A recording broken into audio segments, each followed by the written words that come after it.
Folks, everybody should come and stand by the rail, and I want to show you the actual steps that have been here since since the second century BC.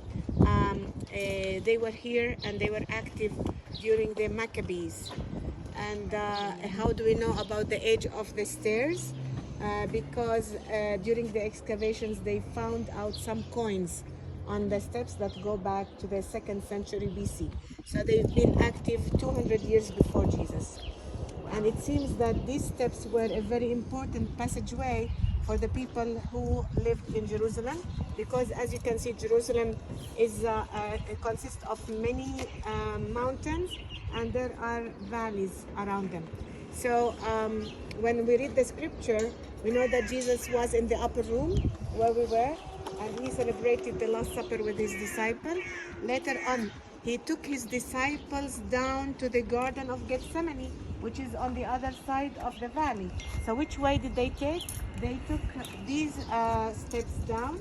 As you can see in this panel, you see that Jesus is walking on the steps. His disciples are with him. All of them are carrying torchlights because it was Passover night and it was a full moon. And as they were going down, they were singing some of the Psalms. So they walked down the steps. They went to the city of David. They had to exit one of the city gates that were there at that time. And then they crossed the Kidron Valley and they went to the Garden of Gethsemane. There Jesus prayed to his Father. He agonized. He sweat blood, and the soldiers arrested him. And then they had to bring him here to the other side of the city.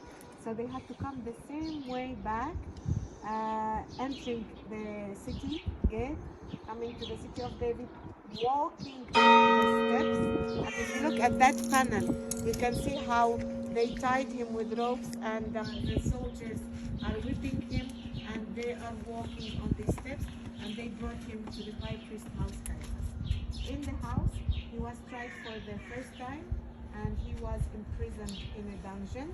The next morning,